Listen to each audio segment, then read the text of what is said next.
He had never needed to raise his voice. That was the most terrifying thing about Adrian Blackwell. The Duke of Ashford moved through the world like a blade drawn slowly from its sheath, and every person in every room understood, on some cellular level, that the cutting had already begun before the steel caught the light. 300 guests, crystal chandeliers burning white above their heads. The most powerful names in England arranged in their finest silk and pretension, and every single one of them went still the moment he stood. Not because he shouted, because he didn't. "That child is not mine." 5 words, and Evelyn Hartford felt the floor of her entire life give way beneath her feet. But the invitation had read, "An evening in support of the London Children's Fund, hosted by His Grace the Duke of Ashford and the Duchess, Evelyn Blackwell, née Hartford." Gold leaf lettering. The Blackwell crest embossed into cream stock so heavy it felt like a small authority held between the fingers. Evelyn had approved the wording herself 3 weeks prior, seated at the writing desk in the east wing of Blackwell Manor with afternoon light cutting through the tall windows, and her hand resting, barely, against the slight curve of her abdomen. It had felt, in that moment, like the beginning of something, like the first page of a chapter she had not dared to imagine. She had been wrong about that. She had been wrong about most things.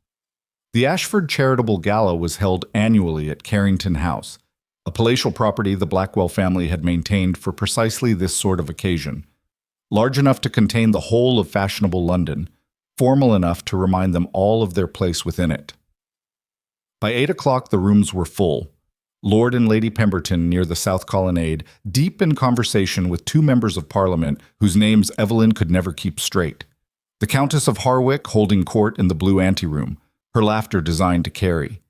Journalists from 3 separate publications stationed near the entrance, notebooks already open, pencils poised for whatever small drama the evening chose to provide. Evelyn moved through it with the precision of long practice. A duchess learned early that a room was a performance, and that the performance was never optional. She wore deep sapphire empire waist cut generously to accommodate the 3 months she carried without advertising them. Not yet, not until tonight, when she and Adrian had agreed over the cool distance of the breakfast table that had become their primary theater of silence, that the announcement would be made. A private joy extended formally into public record. That was how it worked in this world. Even the things that belonged to you needed the room's permission to exist. She had believed, going into it, that the announcement might also be a doorway. Their marriage had been cold for 8 months, not the cold of cruelty. Adrian had never been cruel in the way small men were cruel, never petty, never loud. His coldness was architectural. He constructed distance the way other men constructed arguments, with precision and purpose, and once built, his distances had the permanence of walls. She had stopped asking herself when it had changed.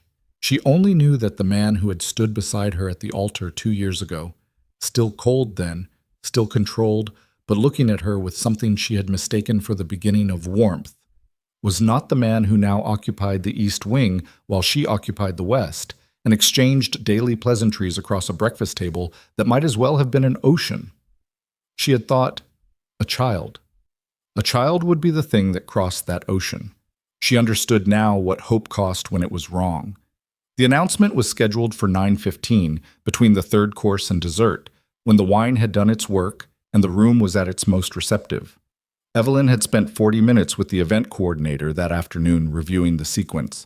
She had written and rewritten the brief remarks she planned to make, wanting to strike the balance between warmth and dignity, wanting Adrian to hear something in her voice that she hadn't found the words for in private. She had been, she realized later, rehearsing for a conversation she thought they were both in.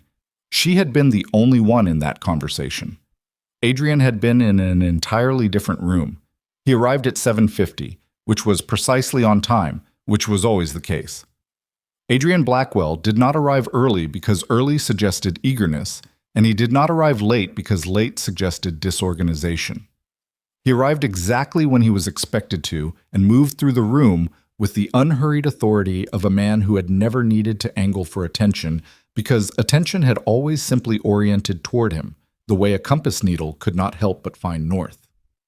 He was not conventionally handsome in the soft way that the illustrated papers preferred. He was something harder than that. Angular, dark-haired, with eyes the color of iron ore that had a quality Evelyn had once found difficult to name and had eventually settled on. Deliberate. Nothing Adrian saw was accidental. Nothing he noticed went unregistered. He found her across the room within 30 seconds of entering it. She knew because she felt it, that particular quality of his attention, which was nothing like comfort and never had been, but which was, at least in the early days, something like recognition. He crossed to her. They exchanged the necessary pleasantries. He looked well. She told him so. He said she looked lovely, which was the sort of thing husbands said in rooms full of witnesses, and she smiled back because that was the sort of thing wives did. "You're all right?" he asked, and there was something in the question, some quality beneath the social performance of it, that she couldn't quite read. She attributed it to nerves about the evening. She attributed it to the natural strangeness of announcing a thing they had barely spoken about in private. "I'm fine," she said. "Nervous, perhaps, but fine." He looked at her for one beat too long. Then someone called his name from across the room, and he turned away, and the evening continued. She did not know at that point what he had read 3 days before. She did not know about the letter. She did not know about Sebastian. Dinner proceeded in its stately, interminable fashion.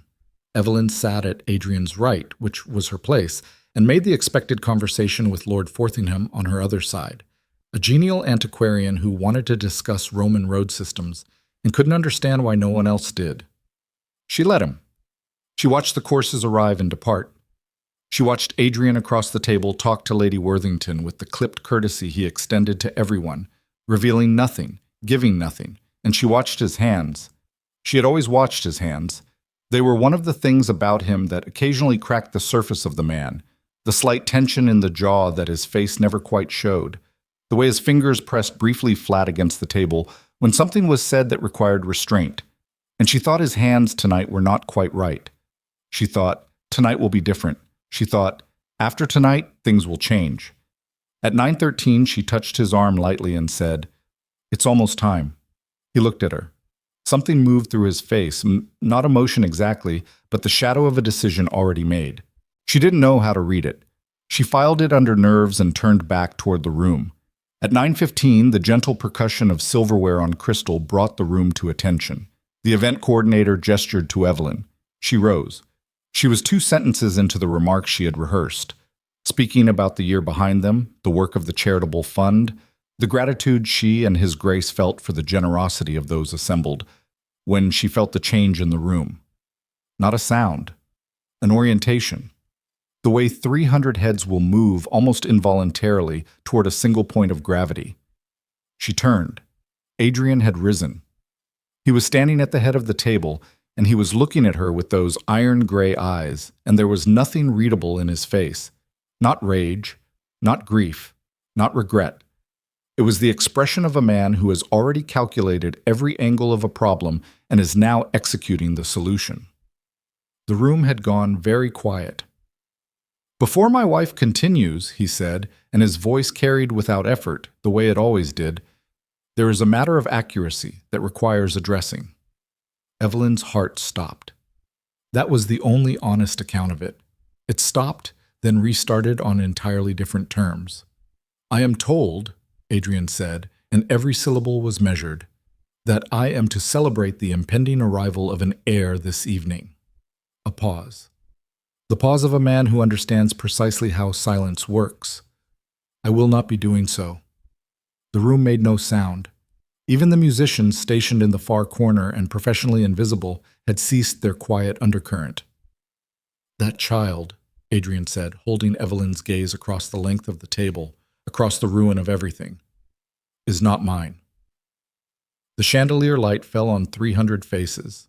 Evelyn watched them turn toward her in the silence, watched the expressions recalibrate in real time, watched shock give way to calculation, watched the Countess of Harwick's eyes go bright with the particular energy of a woman who has just been handed the social event of the decade. She watched Lord Forthingham look at his plate. She watched 2 of the journalists near the door begin writing without looking down.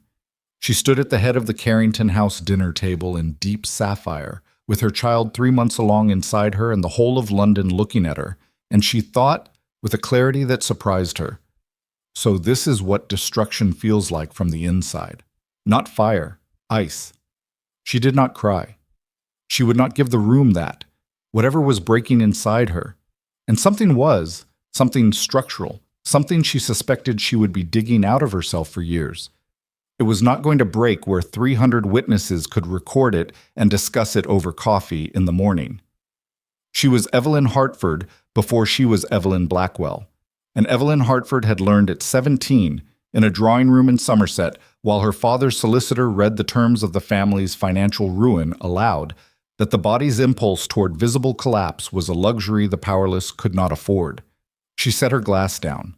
She smoothed her dress. She said, in a voice that cost her everything to keep level, "Forgive me. I seem to have developed a headache." Then she walked out of the room. She walked through the foyer, through the entrance hall, through the tall front doors that a footman scrambled to open in her wake, down the stone steps of Carrington House, and into the cold November air of Mayfair, where the street was quiet and the gas lamps made small pools of amber in the dark, and where no one was watching her, and she stood still for approximately 4 seconds before her legs stopped working correctly, and she found the iron railing of the front steps and held it with both hands and breathed. 3 months along. The child moved sometimes now. Not kicks, not yet, but small shifting presences, like being aware of weather inside your body. She pressed her free hand against the place it rested and breathed. The door opened behind her. She expected Adrian. She steeled herself for it, for the continuation, for whatever came after what had just happened in that room, for his voice delivering the next sentence of whatever verdict he had decided. It was not Adrian. It was Marian, her personal maid, who had accompanied her to Carrington House and who now appeared at her shoulder with a cloak that she wrapped around Evelyn's shoulders without being asked and without speaking, which was the most useful thing anyone had done in the last 10 minutes. "The carriage," Evelyn said. "Already sent for, ma'am." They waited. The cold was clean and honest. Inside, the noise of the gala had resumed. Of course it had. These things always resumed. The machine of society was too expensive to pause for any individual's catastrophe, and she could hear, even through the stone walls, the particular register of 300 people who have just been given something to talk about. She had loved him. That was the absurd fact at the center of all of this. Not in the way the novels described love, not with the breathless transport of those heroines who wept on moors and sacrificed everything for a glance. She had loved him in the way she did most things, quietly, practically, with clear eyes about the difficulty of what she was attempting. She had known Adrian Blackwell was not an easy man. She had known, going in, that his warmth, if it existed, would have to be uncovered rather than received. She had believed that was a project worth undertaking. She had believed he was, beneath the architecture of control and distance, worth the excavation. She had spent 2 years digging and had apparently found nothing but more wall. The carriage arrived. Blackwell Manor was 40 minutes from Carrington House in November traffic. Evelyn sat inside it with Marian across from her and the dark sliding past the windows and said nothing. She was making calculations. She had become, tonight, a woman whose calculations had changed in nature. Before, they had been the calculations of a wife navigating a difficult marriage. How to reach Adrian, how to thaw something, how to build something in the space between two people who had agreed to share a life. Now they were different. Now they were the calculations of survival. She had been publicly accused of infidelity by the most powerful duke in London in front of the whole of fashionable society. Her child had been publicly declared illegitimate. Tomorrow morning, 3 newspapers would carry some version of the story. By the afternoon, it would have reached every drawing room, every club, every dinner table in the city. The name Evelyn Blackwell, formerly Hartford, formerly a woman with at least the social credit of an acceptable marriage, would be attached, for years, possibly forever, to this night. She was 3 months pregnant. She had no income independent of Adrian's household. She had no living family with the resources to take her in without consequence. Her social standing had just been publicly destroyed by the one person with the power to destroy it most efficiently. She was, in every practical sense, alone. The carriage pulled up the long drive of Blackwell Manor. The house rose in the dark, massive and ancient, every window lit for their return. Because someone had sent word ahead, because houses like this ran on information the way other things ran on coal, because there was nowhere in this world she occupied where she was not already being watched and measured.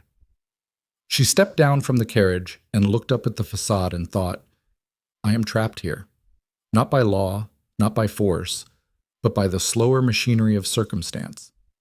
For now. She went inside. The butler, Graves, met her at the door with the contained neutrality of a man paid to have no visible opinions about the events of his employer's life. She gave him her cloak. She asked that a pot of tea be sent to her rooms. She climbed the stairs. Adrian's study was on the second floor, east corridor. As she passed it, she saw the light beneath the door. She stopped. She had the option to continue past it, to retreat to the west wing, to drink her tea, to begin the process of deciding what came next. She had every practical reason to do exactly that. The confrontation she had just survived had been public and devastating. Whatever happened in that study would be private and possibly worse. She knocked. A pause, then, "Come in." She opened the door. He was standing at the window. He had removed his coat and his cravat was loosened, and he was holding a glass of something dark that he had not yet drunk. He turned when she entered, and she looked at him. Really looked. The way she had stopped letting herself do because looking at him carefully had become too painful. And she saw something she hadn't expected. He looked like a man who had already lost something. She had expected cold. She had expected the controlled certainty of a verdict delivered. She had not expected whatever was in his face in this moment, which was something closer to a man standing in the rubble of a structure he had just demolished and only now beginning to register that he had been standing inside it. She didn't give herself time to feel anything about that. "I want to know," she said, and her voice was steady, steadier than she had any right to, "what you were told, and by whom." He looked at her. "You don't deny it," he said. "There is nothing to deny. That child is yours. You know that, or you should." She crossed her arms, not as a defense, but as a brace. "I want to know what you think you know, and where it came from." "I received a letter." "What letter?" "A letter with documentation attached." He set the glass down on the windowsill precisely, as if placement required concentration. "Correspondence between you and a man in Bristol, dated across a period of approximately 5 months." She stared at him. "What man in Bristol?" The name cited was a Mr. Thomas Hale. The name meant nothing to her. It meant so completely nothing that for a moment she stood in the pure blankness of it, trying to locate the thing he was describing inside any map of her actual life, and found only absence. "I don't know anyone named Thomas Hale." "The letters. I have never written a letter to anyone named Thomas Hale. I have never met anyone by that name. I don't know what Bristol correspondence you're describing, but it did not come from me." She held his gaze. "Someone put those letters in your hands." "I need to know who." Something shifted in his face. Not belief. She was not so foolish as to mistake it for belief. Not yet. Not after what had happened tonight. But something. A crack in the certainty. The faintest line of doubt running through the wall. "The letters were in your handwriting," he said, and his voice was quieter than it had been. Not softer, just quieter, in the way of a man who has just noticed the ground might be less solid than he had assumed. "Then someone learned to copy it." Silence. She looked at him across the study, across the desk piled with estate documents and correspondence, across the distance they had been building between themselves for months, across the rubble of Carrington House, and she understood with a clarity that was almost impersonal in its coldness that she was standing at the edge of something, that she had been standing there for longer than she knew, that what she had thought was the beginning of a chapter was in fact the climax of a trap she hadn't seen being built. "Someone did this to us," she said, "deliberately, and you handed them exactly what they wanted tonight, in front of 300 witnesses." The line in his face deepened. "I want to see the letters," she said. "Evelyn, I want to see them." But the steadiness in her voice surprised even her. "Tonight, now, before anything else." He crossed to the desk, pulled open the lower right drawer. She watched his hands, those hands that had betrayed something true about him even when his face refused to, and she noticed the slight resistance in his grip as he retrieved the folder, The almost imperceptible hesitation of a man who is not yet ready to find out he has made a catastrophic mistake. He set the folder on the desk. She crossed the room, opened it. The letters were there, 6 of them, written in black ink on cream paper. She picked up the first one and read it, and the letters on the page had the precise shape and slant and particular idiosyncrasies of her own handwriting, the way she looped her G's, the slight backward angle of her capital E, and also said things she had never thought, expressed sentiments she had never felt, described meetings with a man she had never met. She set it down, picked up the second, read it, set it down. She could feel Adrian watching her. She could feel the quality of his attention, that terrible, precise attention, from across the desk. When she finished the last letter, she stood still for a moment. Then she said, "These are forgeries. The handwriting is a forgery. An excellent one." She looked up at him. "Someone studied my handwriting, spent time on this. This was not improvised, Adrian. This was planned." She pressed her hand flat against the top letter, this object that had been constructed for the purpose of her destruction, and the thing she felt, the thing she had been keeping behind the steadiness all evening, threatened briefly to surface, and she pressed it back down. "Someone inside your circle. Someone with access to my correspondence. Enough of it to replicate this with this level of accuracy. Someone who knew you well enough to know what evidence would work on you. Someone who wanted this. What happened tonight, specifically?" The silence in the study was different than it had been before. She could hear the house around them, the distant sound of the kitchen settling, the creak of old wood, the wind against the tall windows. "Who had access to this property in the last year?" she said. "Who has been close to you? Who benefits if your marriage—" "Evelyn. Who benefits if your heir is declared illegitimate?" His face had gone very still, not the controlled stillness of performance. The stillness of a man to whom a thought has just arrived, large and cold, and who is not yet prepared to say it aloud. She watched it happen. She watched the moment in which Adrian Blackwell, the most controlled, most certain man she had ever known, understood that he might have been made into a weapon against his own life. She had wanted so many things from him over 2 years: warmth, recognition, the smallest evidence that the distance was not permanent, that underneath the architecture of this man was someone capable of the ordinary human vulnerability she had been reaching for. She had wanted those things, and had not received them, and had kept reaching anyway because she was that kind of person, the kind who did not stop building simply because the ground was difficult. Now she stood in his study with forged letters on the desk between them, 3 months pregnant, her reputation destroyed before all of London, and she did not feel the way she had imagined she would feel in the worst version of this marriage. She felt cold. She felt clear. She felt the particular terrible focus of a woman who has understood, finally, that wanting was no longer the operative emotion. Surviving was. "I'm going to bed," she said. She closed the folder. She looked at him one last time, at the man standing in the ruin of his own certainty, reaching for words that were not yet available to him. "We will continue this in the morning, and Adrian—" She paused at the door. "You will tell me who gave you those letters, not the name on the outside, the hand that put them in yours." She left the study. She walked the corridor to the west wing. She entered her rooms and sat on the edge of the bed in the dark, and held herself together with both arms, while everything that had been waiting behind the steadiness came apart, quietly, in the privacy that was the only mercy the evening had left her. She did not sleep. At 3 a.m, she heard it. Footsteps in the east corridor, moving quickly. Then a door. Then a voice she didn't recognize. Low, urgent, conveying some news that had arrived at this hour for a reason she couldn't name. She rose. She crossed to her door and opened it a fraction. In the dim light of the hall, she could see Graves, the butler, speaking to Adrian in a low, rapid voice, and Adrian's face, even at this distance, even in this light, had changed in a way that made the cold she had been carrying all evening drop another register entirely. Adrian turned. For one moment, across the length of the corridor, he looked directly at her doorway. His expression was not readable in the way of a man withholding information. It was readable in the way of a man who has just been told something that has transformed the shape of the problem he is standing inside. "Graves," he said, without looking away from her.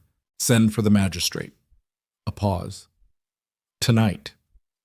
And Evelyn, standing in the dark of her doorway with the forged letters in her memory and her child turning slowly in the careful gravity of sleep, felt the ground shift beneath everything she thought she knew about what this night had actually been the beginning of. The magistrate's name was Hendrik Voss, and he arrived at Blackwell Manor at 4:30 in the morning with the particular expression of a man who had been pulled from sleep by a duke's summons and understood that his own inconvenience was entirely beside the point. Evelyn watched him come up the front steps from the window of the east corridor, where she had been standing in her dressing gown for 20 minutes, since Adrian's instruction to Graves had frozen her in place. The carriage, the lamp swinging in the wind, the compact figure of Voss climbing down with a leather case under his arm, already adjusting to the gravity of whatever he had been told on the ride over. She went downstairs. Adrian was in the front hall when she arrived. He turned at the sound of her footsteps, and whatever argument lived in his face about whether she should be present died before it reached his mouth. Maybe he knew her well enough by now to understand that asking her to leave would cost more energy than it was worth. Maybe something had shifted in the previous 3 hours that she couldn't yet name. Either way, he said nothing, and she stood at the edge of the hall and watched Voss enter and remove his hat and take the measure of the room with the practiced efficiency of a man who spent his professional life reading the wreckage other people had made. "Your Grace," Voss nodded at Adrian, then at Evelyn with a careful neutrality that told her he had already been briefed on the evening's events. "Your Grace." "There was a servant," Adrian said without preamble, "a footman by the name of Curtis. He has been in my household for 14 months. He delivered a correspondence to me 3 days ago, a sealed packet, and told me it had been found among my wife's personal effects during a routine room inspection." Evelyn's breath moved through her teeth before she could stop it. A room inspection. The words landed with the particular weight of something that had been done to her without her knowledge, which meant she had been inside this trap longer than tonight, longer than 3 days, possibly since the beginning of whatever this was.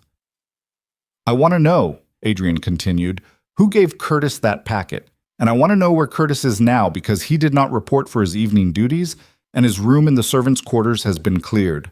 Voss opened his case. "You believe he's fled?" "I believe he was paid to deliver something and told to disappear before questions could be asked." Adrian's voice had the flat texture of a man who was no longer processing anger but had moved into the colder country beyond it. "I want to know who paid him." Voss looked between them. "And the correspondence itself?" Adrian crossed to the hall table and retrieved the folder, the same folder Evelyn had read in the study 2 hours ago, and held it out. Voss took it, opened it, studied the first letter with the detached attention of a professional reader. His expression shifted almost imperceptibly. He turned to the second. Evelyn watched him read.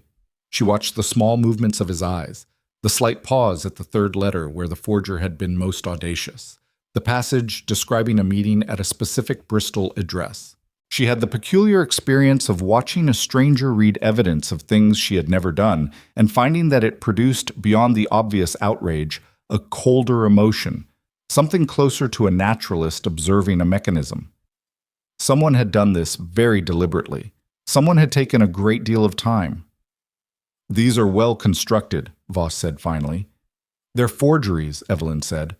"I need you to understand that clearly before we go any further. I have never corresponded with the name cited. I have never been to Bristol. Whatever handwriting analysis you choose to perform, it will tell you that whoever produced these spent considerable time studying my hand, which means they had access to my actual correspondence, which means this began inside this house." Voss looked at her. She held the look.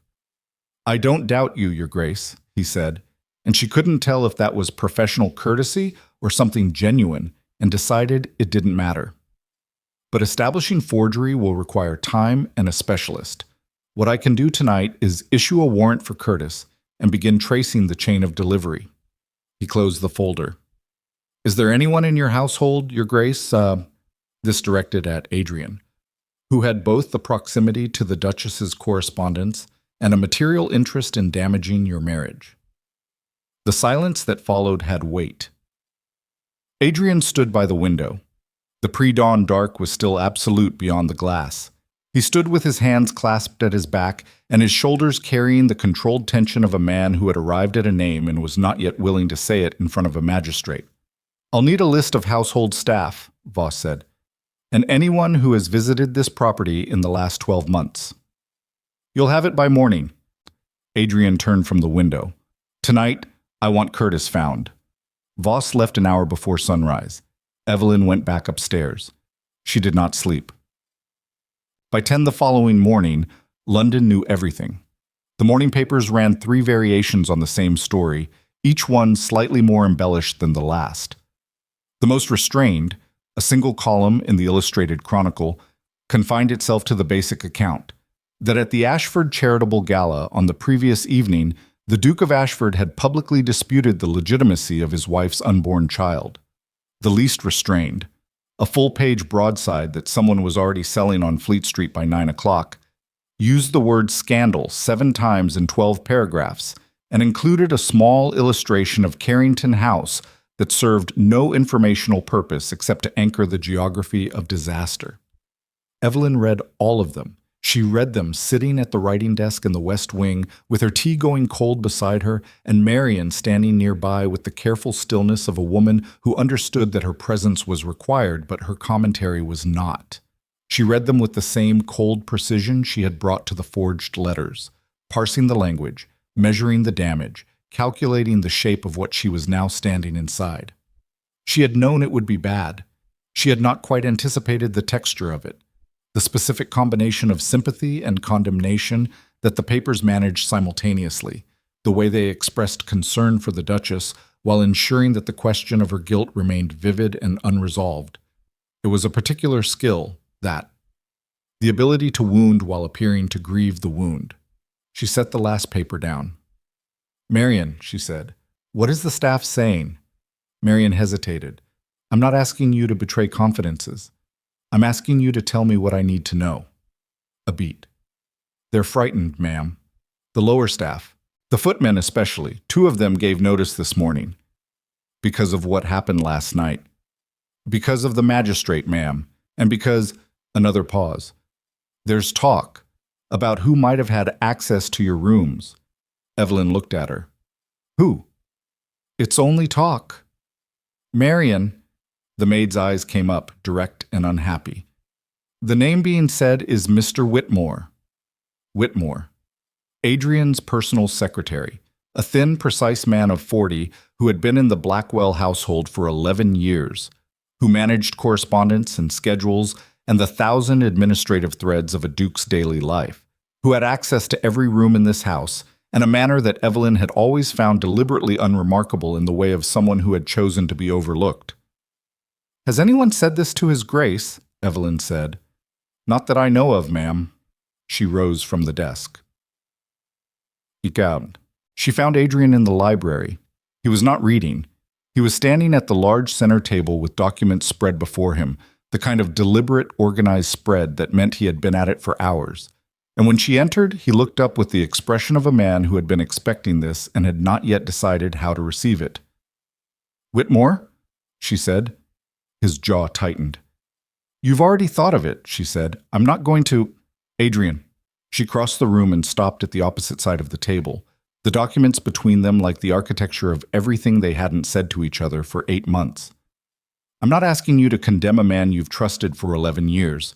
I'm telling you that the staff is already saying his name, which means either the observation is accurate or someone is directing the suspicion toward him, and either way it's information you need." She paused. "Where is Whitmore right now?" A silence.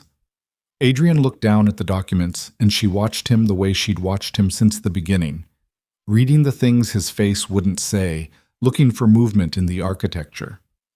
"He left the manor at 7 this morning," Adrian said. "He told Graves he had business in the city."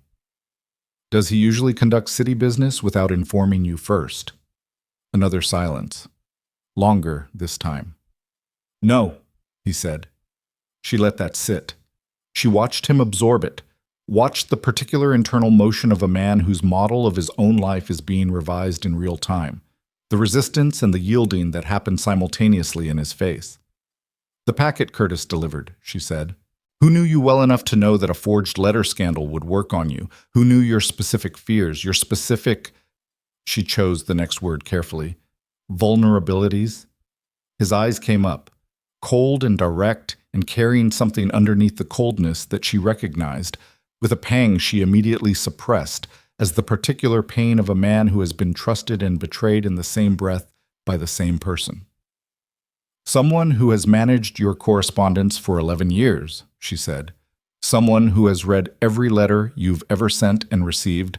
Someone who knows exactly what your wife's handwriting looks like. You don't know it was him. No, but you do. She watched his face. You've known since you sent for the magistrate last night. You just haven't wanted to follow the thought to the end because following it means asking who gave Whitmore the instruction. The library was very quiet. Somewhere in the house a door closed. Outside, the London morning pressed gray and cold against the tall windows. Sebastian, Adrian said. The name came out flat, stripped of everything except the precision of a man pronouncing a verdict he had been resisting. Sebastian Blackwell. His cousin. Heir presumptive to the Blackwell title and fortune for the entirety of his adult life, until the marriage 2 years ago had altered the mathematical reality of his expectations. He was here, Adrian said, and his voice had the quality of someone thinking aloud against their own will. 4 months ago, 6 weeks, last Tuesday for dinner. He stopped. Then, with a control that was almost violent in its compression, he was here the night before Curtis delivered the packet. Evelyn said nothing. She let the silence do the work. Adrian turned away from the table. He moved to the window. She watched his reflection in the glass, the line of his back, the set of his shoulders, the hands that pressed flat against the windowsill, and the gesture she had catalogued 100 times, and now watched with something that was not yet forgiveness and not yet judgment, but was, she supposed, simply truth. If Sebastian, he stopped. Then everything that happened last night was his construction, she said. Curtis, the letters, the timing of the delivery, 3 days before a public event where you could do maximum damage with minimum ability to walk it back afterward. Her voice stayed level. She was surprised still by her own levelness. Somewhere behind it was the entirety of last night, the walk out of Carrington House, the cold railing, the child moving inside her in the dark of the carriage, all of it present and contained, because she had decided sometime between 3 and 4 in the morning that what the situation required of her was precision and not grief. Grief would have its time. This was not it. He needed you to act before you could think, and you did. She hadn't meant it as an attack, but it landed like one. She watched Adrian's shoulders absorb it, watched the slight shift that meant he had taken the hit and wasn't going to deflect it.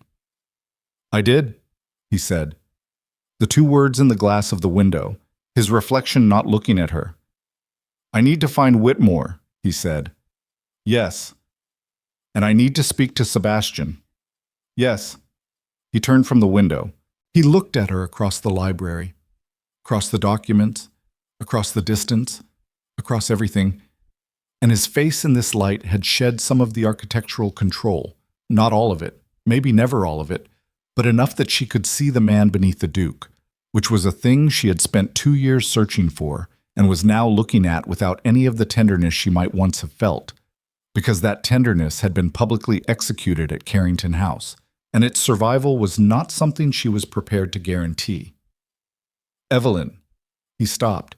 Whatever he had been about to say seemed to fail him at the threshold. Find the evidence first, she said. Then we'll talk. She left the library. Whitmore returned to Blackwell Manor at 2:30 in the afternoon. He came through the servants' entrance, which was either ordinary or telling, and was intercepted in the rear corridor by Graves, who had been instructed to bring him directly to the study. Evelyn was not in the study. She was in the sitting room adjacent to it, which shared a connecting wall through which voices carried clearly if the adjoining door was left open at precisely the right angle.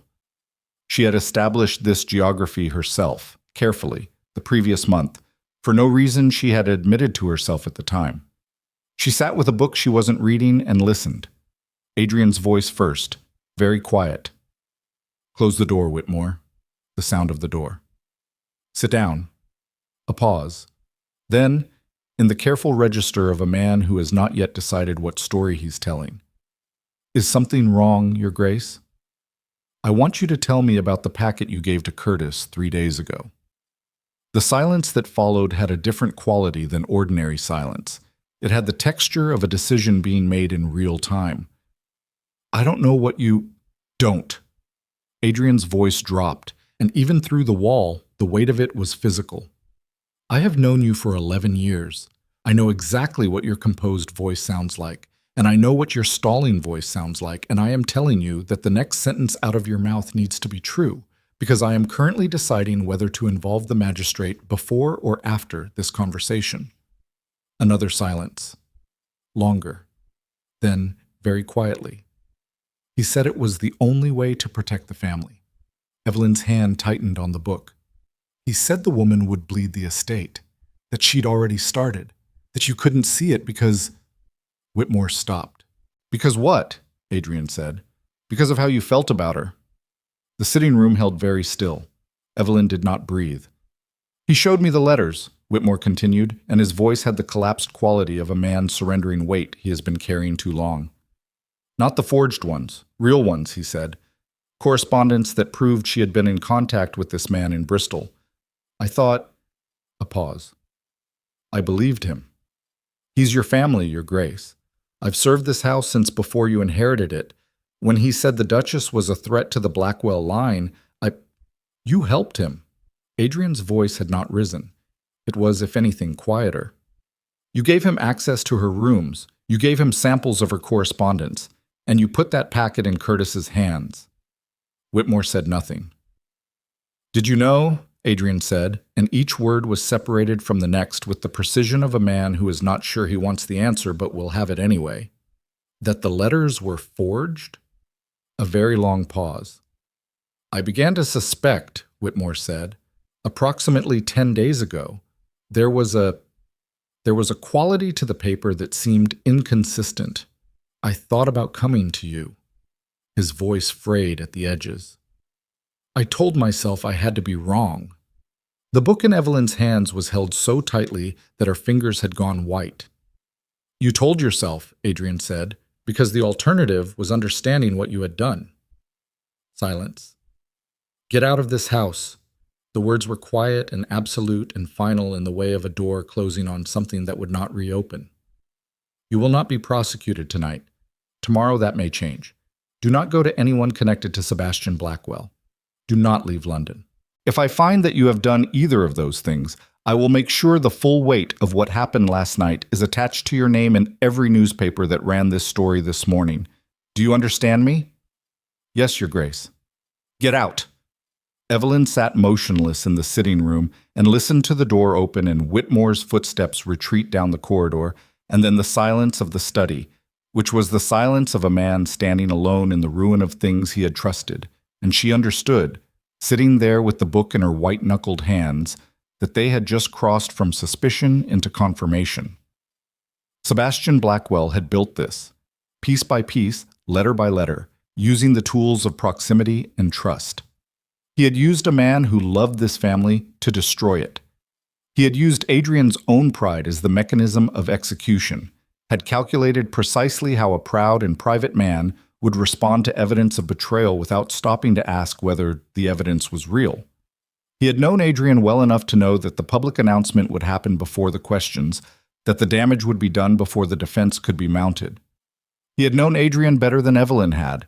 That thought arrived with the particular cold clarity of something true and unwanted. She set the book down. She stood. She walked to the connecting door and pushed it open. Adrian was at the desk.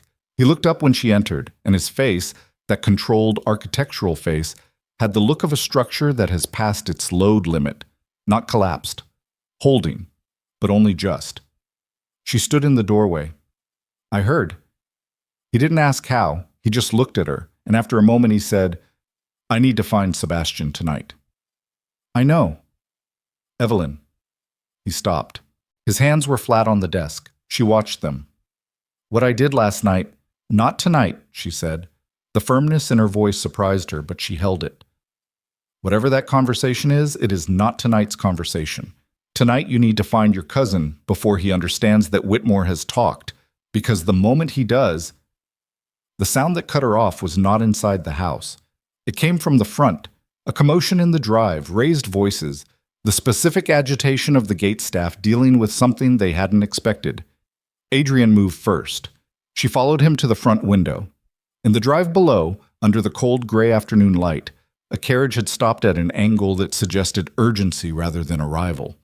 Two of the gate staff were speaking rapidly to the driver. A third was already running toward the house. The figure being helped from the carriage was a young woman, barely 20, in a dress that had been expensive an hour ago and was now torn at the shoulder and darkened with road mud along the hem. She was holding her left arm at an angle that Evelyn recognized, with a drop in her stomach, as the angle of injury. Adrian was already moving toward the door. Evelyn stayed at the window. She watched the young woman look up at the manor facade, watched her search it with the frantic focus of someone who has come here as a last option, and felt, in the base of her throat, the particular cold of something she hadn't named yet. The gateman reached the front door. She heard him below, breathless, speaking to Graves. She heard him say, "She says she's a maid from the Blackwell townhouse. She says Mr. Sebastian sent men to her rooms tonight when she threatened to talk." A pause.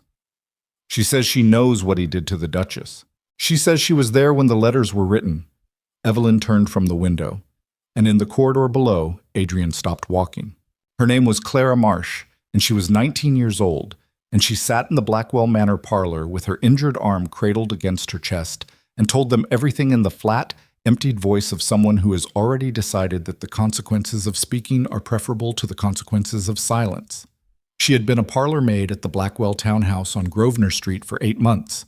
She had been recruited by Sebastian's housekeeper to assist with a private project, that was the word used, project, which she had understood to involve correspondence management. She had not understood at the outset that what she was actually doing was tracing the letter forms of another woman's handwriting onto cream paper for hours at a time, while Sebastian Blackwell stood in the doorway of his private study and watched her progress with the focused attention of a man assembling something delicate. "He brought me samples," Clara said. Her eyes were fixed on a point between Adrian and the parlor window, which was the place people looked when they were speaking to the room rather than to any individual in it. Letters the Duchess had sent to tradespeople, an instruction to a dressmaker, a note to the estate solicitor. "He had me copy the hand for 3 weeks before he was satisfied." A pause. "He told me it was for a surprise, that he was having a book made for the Duke's birthday, something personal, and he needed the Duchess's handwriting for the dedication." The parlor was very still. Evelyn sat to the left of the fireplace, and Adrian stood at the center of the room, and neither of them spoke. "When did you understand what the letters actually were?" Adrian said. Clara's jaw moved. "When I read the third one. He had me copy the words he'd written out by hand, his drafts, on plain paper. I copied them in her hand onto the good stock. The third letter described a meeting at an address in Bristol." She stopped, swallowed. "I'd never been to Bristol. I didn't know if the address was real, but the things described in that letter, they weren't the things a wife writes to a dressmaker." "And you said nothing." The flatness in Adrian's voice carried no accusation that Evelyn could detect. It carried something worse, the clean absence of it, the kind of question a man asks when he already knows the answer is going to cost him something and has decided to hear it anyway. "He paid me 4 months' wages in advance," Clara said. "My mother is sick. My brother owes money to men who—" She stopped, closed her eyes briefly, opened them. "I told myself it was a family matter, that whatever was between the Duke and his wife was not my concern, that the letters might never be used." Her voice dropped. "I told myself a lot of things." Evelyn looked at her, this 19-year-old girl with mud on her dress and an arm held wrong against her ribs, and felt the particular complexity of a woman who has been wronged, looking at the instrument of that wrong and finding not a villain, but a person who had made a calculation under pressure and chosen survival over integrity, and now sat inside the consequences of that choice. She recognized the architecture. She had spent the last 24 hours building similar structures herself. "What happened tonight?" Evelyn said. What made you come here? Clara's eyes moved to her for the first time. Something passed through them. A recognition, or the beginning of one. He sent his man to my rooms this afternoon. Not Whitmore. Another one. A man named Dre who does the kind of work that doesn't appear in any household account. He told me that Mr. Sebastian had heard the magistrate was making inquiries and that I needed to leave London by morning. She paused. He was not asking. But you came here instead, Evelyn said. He said I needed to leave London. A beat of silence that contained the full weight of what she wasn't saying, which was that leaving London meant disappearing, and she understood clearly what kind of disappearing was meant. I decided that if I was going to be destroyed regardless, I preferred to be destroyed having said the truth. The room held the words. Adrian had not moved during any of this. He stood at the center of the parlor with his hands at his sides, not clasped, not fisted, just present at the ends of his arms in the way of a man who is no longer performing composure because there is no one left to perform it for. And Evelyn watched his face do the thing it almost never did. She watched it show him the full scope of what had been done. Not the scandal, not his own actions at Carrington House, which she suspected he had been cataloging with merciless precision since the moment the magistrate left. Something larger. The understanding that Sebastian had been in his house, had eaten at his table, had stood at the baptism of every trust Adrian had built, and stood beside him at the funerals of both his parents, and had spent the intervening years running calculations about what he stood to inherit and what stood in the way of that inheritance. Had looked at Adrian's marriage and seen an obstacle and decided, with the cold pragmatism of a man who had studied his cousin's specific weaknesses like a text, exactly how to remove it. The understanding that the person who had known him best had used that knowledge as a weapon. That particular betrayal had a different anatomy than ordinary betrayal. It didn't just hurt where the wound was. It reached backward through time and contaminated every memory of trust that preceded it. Adrian turned away from Clara. He walked to the window. He stood there with his back to the room, and for a moment he was simply a man standing at a window in the late afternoon, and Evelyn thought, 11 years with Whitmore. A lifetime with Sebastian. He had built his entire life on the assumption that the people he chose to keep close were safe to keep close, and every one of those people had turned out to be infrastructure in someone else's demolition project. She did not feel satisfaction about that. She wanted to note it clearly to herself. She did not feel satisfaction. She felt something closer to grief, which surprised her because the grief was not entirely for herself. "Clara," she said, "you'll stay here tonight. Marian will see to your arm and find you a room." Clara looked at her with an expression that had too many components to name quickly. "You don't have to—" "You came here," Evelyn said. "That means something. Stay tonight." Adrian found her at 7 o'clock on the upper landing, where she had gone after speaking to Marian and standing in her own rooms for 20 minutes, doing nothing in particular except existing in the specific weight of a day that had been constructed entirely of revelations. "I'm going to Grosvenor Street," he said. She turned. He was in his coat, gloved, the expression on his face carrying the compressed energy of a decision made without ambivalence. "Tonight," she said. "If I wait until morning, he'll know Whitmore has talked. He may already know. Every hour gives him room to build a counterstory, to destroy evidence, to put Clara's credibility in question before it can be established." A pause. "I'm not waiting." She looked at him. She understood the logic.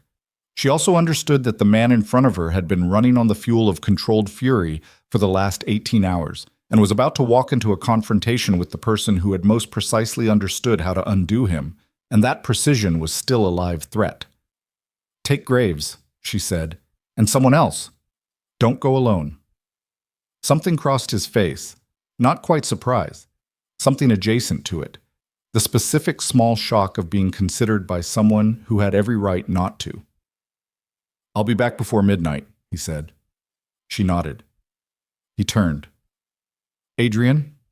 He stopped. She had not intended to say anything further. She stood on the landing in the lamplight with the words arriving before the decision to speak them, and said, "He knew you. That was the weapon. He knew exactly what evidence would work on you because he understood you. That's not a weakness. It's just what betrayal requires. Proximity." She stopped. "Don't let him use your anger the same way he used your certainty." The silence on the landing lasted 4 seconds. She counted them without meaning to. "I'll be back before midnight," he said again, and went down the stairs. He was not back before midnight. Evelyn sat in the library with a book she wasn't reading and a clock she was watching and the specific alertness of a pregnant woman who has already exhausted her capacity for passivity in a single day. At 11, she asked Graves if there had been word. There hadn't. At 11:30, she went upstairs and sat in the window of the West Wing and watched the drive. The carriage came at 12:20. It came fast, faster than a carriage returning from an ordinary call. The horses pushed, the wheels loud on the gravel. And something in the speed of it brought Evelyn off the window seat and into her boots without any conscious decision. She was on the landing when Graves opened the front door. Adrian came in first. He was unhurt. She registered that immediately, with the particular physical relief of someone who hadn't admitted they were afraid until the fear resolved. Behind him came the second man she'd asked him to bring, a footman named Harris, also intact. But his face. She came down the stairs. What happened? Sebastian wasn't there. Adrian's voice had the texture of something compressed to its absolute limit. His housekeeper said he'd left for the country 3 hours ago. His personal rooms had been cleared. Not packed, cleared. Anything that could have served as documentation. A pause in which he seemed to be deciding how much to say, and then deciding to say all of it. His private safe was open and empty. Evelyn stood in the entrance hall and absorbed this. "He knew," she said. "He knew before I arrived, which means someone told him." Adrian looked at her, and the question in his face was one she didn't have the answer to yet. Either Whitmore contacted him after I sent him away, or there's someone else in this house.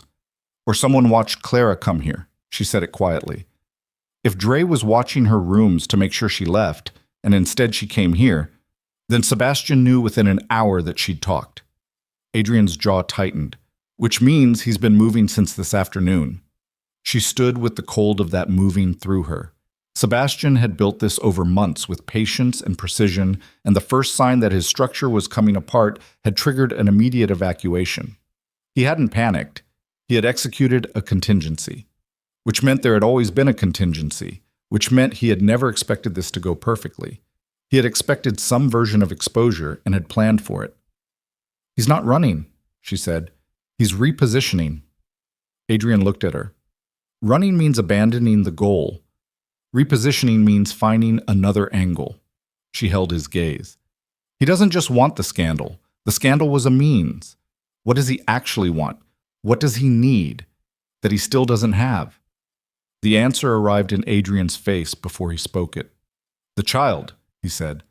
"If the child is publicly declared illegitimate and I have no direct heir, Sebastian remains the primary beneficiary of the estate under the original entail." The entrance hall was very quiet. "The forgery destroyed my public reputation," Evelyn said, "but it didn't change the legal status of the child, not definitively, not without a formal proceeding." She was thinking aloud, following the logic where it led, and where it led was cold. If he's repositioning, he's looking for the next move that gets him what the scandal alone couldn't. Adrian's eyes had gone to a place she recognized, the interior distance of a man running calculations under extreme pressure.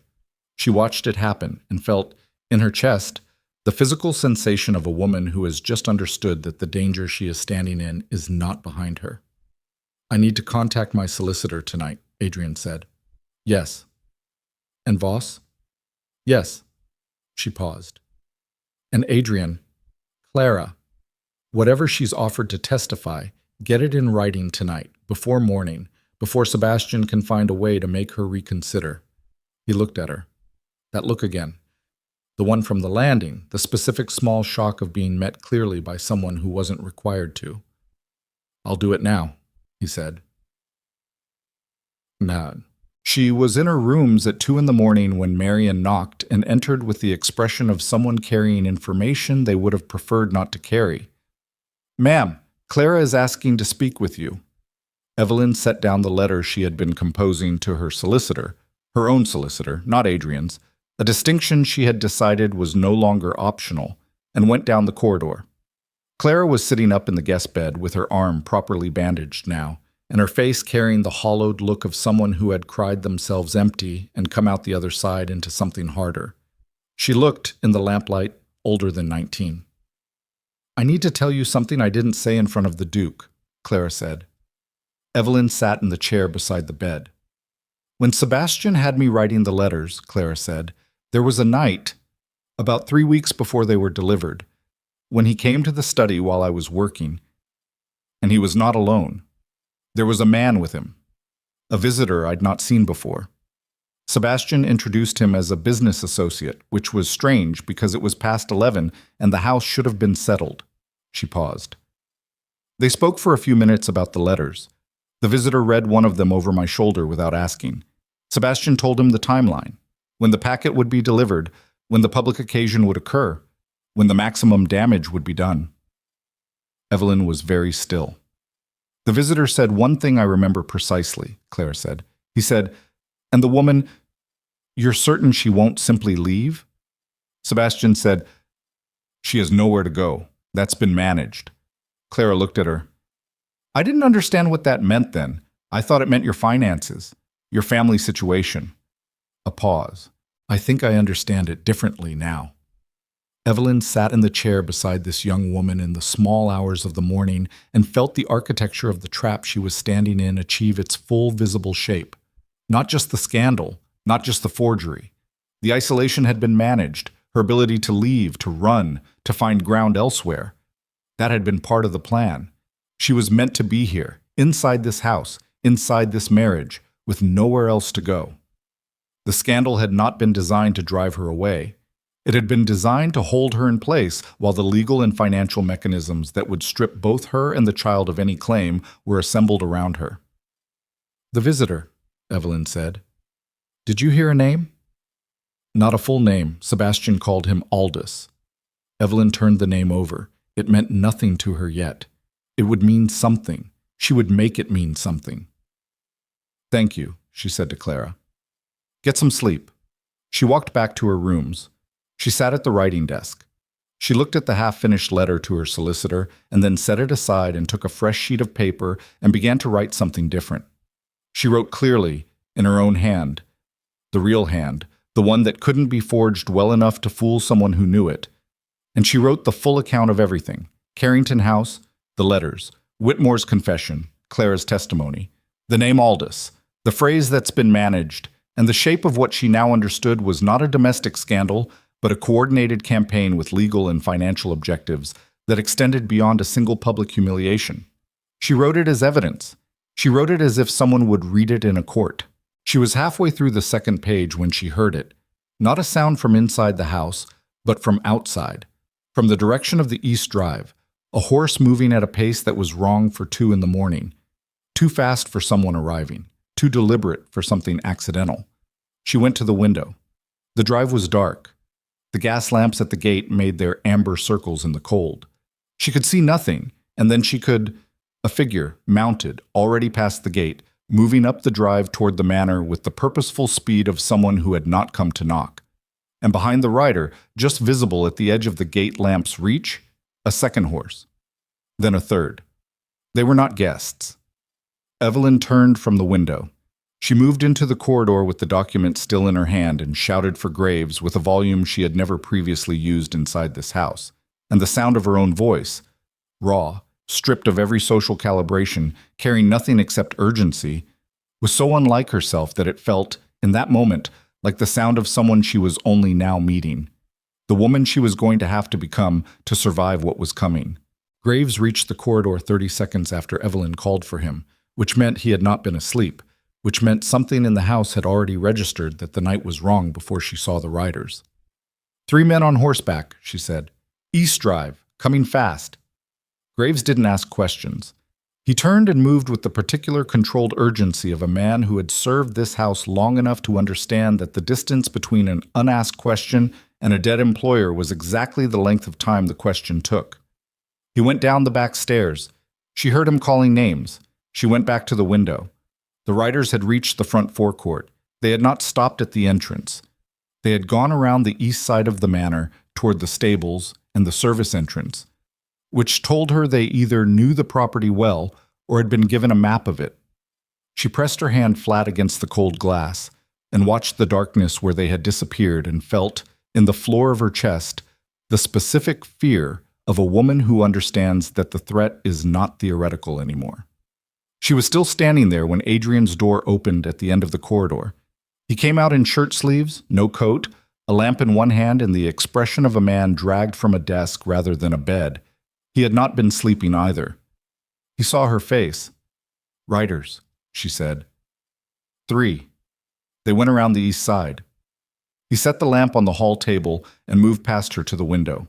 She watched him assess the forecourt, the empty drive, the gate standing open the way it shouldn't be at 2 in the morning, and watched the calculation happen in his face, rapid and cold. "They came through the gate," he said. "Someone opened it from inside." The sound that reached them then was from below and to the right. The servants' entrance, a door struck hard, voices raised, the specific percussion of a struggle in a confined space. Adrian moved before Evelyn had fully processed it, back down the corridor toward the east stairwell, and she followed him without deciding to. The document she had been writing still in her hand, her boots unlaced, operating entirely on the stripped-down logic of someone for whom the deliberative process had temporarily ceased to exist. The ground floor east corridor was chaos. 2 of Sebastian's men, she understood immediately that was what they were, not random criminals, men in decent coats with the particular bearing of hired purpose, had gotten through the servants' entrance and were in the process of being physically contested by Harris, the footman, and one of the kitchen staff, a large man named Burrows, who had apparently arrived at the sound of the initial commotion and brought a coal shovel with him. The corridor was narrow, and the lamp on the wall had been knocked crooked, and everything was happening in lurching amber shadow. The third rider was not in the corridor. Evelyn understood this with a cold drop in her stomach and turned before she finished the thought and went back the way she had come, up the east stairwell, because 3 riders and only 2 men engaged at the servants' entrance meant the third had a different objective, and the only different objective in this house tonight was Clara. She took the stairs at a run. The guest corridor was dark and still when she reached it. Then she heard it, a door handle, tried carefully, the soft, specific sound of someone attempting entry without announcement. Clara's room was at the end. Evelyn moved down the corridor without a lamp, using the memory of the floor plan, keeping to the wall. She reached the door as it opened from inside. Clara, not the man, Clara who had heard the sound and pulled the door open herself, which was either brave or the specific recklessness of someone who had already decided tonight was the night she stopped hiding.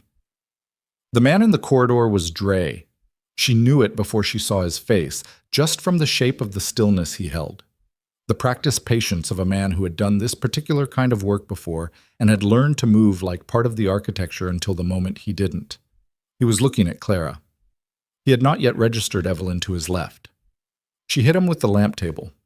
It was not a heroic act. It was the act of a woman operating on pure animal instinct in the dark, picking up the nearest solid object and swinging it with the full weight of everything the last 48 hours had deposited in her body. The humiliation of Carrington House, the forged letters, the child she was carrying through all of this, the isolation that had been managed, and the corner of the table caught Dre at the shoulder and jaw simultaneously and dropped him sideways into the wall. He didn't go down entirely. He hit the wall and came off it with the reorientation of a man who processes pain as information rather than obstacle. And he looked at her for 1 second with flat professional eyes, and she had just enough time to understand that she was now in genuine physical danger before the sound of boots on the stairwell arrived, and Adrian came off the top step at a dead run. What happened in the next 20 seconds was not elegant. It was a narrow corridor and poor light, and 2 men with something specific at stake on each side. And Evelyn pulled Clara back against the wall and held her there and watched Adrian and Dre occupy the same space in the way that men do when neither has the option of not occupying it. Adrian took a hit to the ribs that she heard from 6 feet away, the sound of impact carrying its own blunt testimony, and returned it with an efficiency that suggested the years of careful aristocratic composure had always been sitting on top of something considerably less composed. Dre went down. Adrian stood over him, breathing hard, one hand braced on the wall, and the lamp from the corridor floor threw the scene in long tilted shadows. He looked up at Evelyn. His face had a cut at the cheekbone she hadn't seen happen. His shirt was pulling from his trousers on the left side where someone had grabbed it. "Are you all right?" he said. She looked at him, this man she had spent 2 years excavating in the hope of finding something human, and said, "Your ribs." "Fine." He straightened off the wall. It cost him something. "Are you all right?" he said again, and this time the question had a different register, lower, the question asked by someone for whom the social necessity of asking has been stripped away, and what's left is just the actual question. "Yes," she said. "Clara." Clara was against the wall with her bandaged arm clutched to her chest and the expression of someone who has just survived the event they came here expecting. She nodded when Evelyn looked at her. Still here, still intact. From below came the sound of the struggle in the east corridor concluding. Burroughs's coal shovel had apparently been persuasive. Then Graves's voice, carrying the particular authority of a man who had decided that tonight was the night he stopped being a household administrator and became something else entirely. Said. Magistrate Voss arrived at 4 in the morning, looking like a man who had accepted that sleep was no longer a feature of his immediate future. He processed the scene with the efficiency of someone who had been in this occupation long enough to find chaos legible. 3 of Sebastian's men secured in the east corridor, one with a dislocated shoulder, courtesy of Burroughs, one with a jaw that would require a physician, and Dre, who sat on the floor of the guest corridor with his wrists bound and the expression of a man calculating the exact dimensions of the mistake he had made. Voss looked at Dre for a long time. Then he said, "Sebastian Blackwell sent you here tonight." Dre said nothing. "The woman you came for has already given a full written statement," Voss said. "We have 2 footmen who can identify you from the servants' entrance. We have the Duchess of Ashford, who can identify you from this corridor." A pause. "The question before you is whether Sebastian Blackwell will provide for your legal defense from whatever location he currently occupies, or whether you are going to be the man who absorbs the full legal consequence of tonight while he rebuilds his position in the country." Dre's jaw moved. "There's a man named Aldous," Voss said, "connected to Sebastian. We have the name and nothing else." Something shifted in Dre's face. The specific small movement of a man who has just realized that someone else's value is less than his own. "Aldous Marsh," he said, "solicitor, offices on Chancery Lane. He's been managing the legal framework for the entail challenge, building the case for why the child shouldn't inherit, regardless of the scandal. The scandal was meant to provide the social foundation. The legal case was always the actual weapon." Voss looked at Adrian. Adrian looked at Evelyn. She had known. She had said it herself 2 hours ago. Repositioning, not running. The scandal was the means. The legal challenge to the child's right to inherit was the end. Sebastian had understood that destroying Evelyn's reputation in public was only useful if it could be translated into a formal proceeding that would hold up in court, and he had retained a solicitor named Aldous Marsh to build that proceeding while the public performance of Carrington House played out. "He has a 4-hour head start," Adrian said to Voss. "Where would he go?" "His country estate is in Wiltshire." Voss had already opened his case. "But if he's running with documentation, he'd want a port. Southampton is closer." "Then we need to move tonight." "Your Grace, tonight." The word landed with a finality that was not negotiable. "If he reaches the continent with those documents, we're litigating this from a distance against a man who has had months to build his case and 24 hours to refine his exit." Voss looked at him, looked at Evelyn, made some calculation. "I can have men at Southampton by 7, he said. "But I need something. A formal charge I can move on, not just the testimony of a parlor maid and a confession from a secretary who was told to leave London." "Dre just gave you Aldous Marsh," Evelyn said. "A solicitor building a fraudulent legal case using forged evidence is not a secondary party. Arrest Marsh and you have the documentation Sebastian needs to proceed. Without it, he has a plan and no proof." She paused. "Marsh won't run. He's a solicitor. He'll sit in his offices on Chancery Lane and trust that his professional standing protects him until he understands it doesn't." Voss was already writing. Adrian left with Voss at 4:30. Evelyn stood in the entrance hall and watched the carriage pull away, and then stood there a moment longer in the thin, early dark, with the house quiet around her, and everything that had happened in the last 26 hours settling against her bones with the full weight it had been holding off during the hours when there was action required. Her child moved, small, present, continuous. She pressed her hand against it and breathed. She had not been afraid during any of it, or rather the fear had been there but had been functional, had operated as information rather than incapacitation, had told her where the danger was, and let her body move without consulting the part of her that would have preferred to collapse. She was afraid now, in the stillness, with nothing left to act on. Now the body collected its debts. She went upstairs. She did not sleep. She sat at the writing desk and finished the document she had started before the writers came, the full account, the complete record. And when it was done, she folded it and addressed it to her own solicitor, not Adrian's, because she had decided in the corridor with Dre that she was done leaving her security in other people's custody. The morning came gray and cold through the tall windows. The carriage carrying Adrian and Voss reached the offices of Aldous Marsh on Chancery Lane at 7:45 in the morning, which was earlier than Marsh arrived for work and later than they needed to be there to intercept the message Sebastian had sent him the night before. The clerk at the front desk was 20 years old and deeply unprepared for a duke and a magistrate before 8 in the morning, and he communicated this through a series of small physical failures. A dropped pen, a mishandled ledger, a voice that went up in pitch and didn't find its way back down. Voss showed his papers. The clerk went pale. "Mr. Marsh is not yet—" "We'll wait," Adrian said, and the way he said it made clear that waiting was not actually what was going to happen. They were in Marsh's private office when he arrived at 8:15.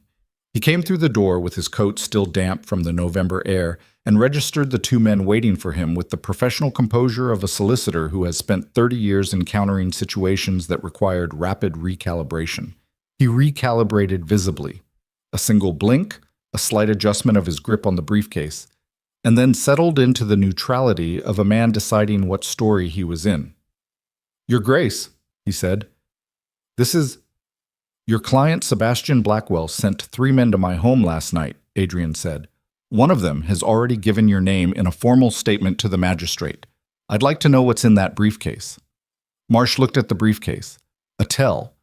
The eyes going there meant the contents were relevant, meant he had made a decision this morning about what to bring, and the decision was sitting in his hands. "I am not required to disclose client—" "You are required," Voss said, "to disclose any document pertaining to a legal case built on forged evidence, which constitutes fraud, which supersedes solicitor-client privilege in every court in England." He paused.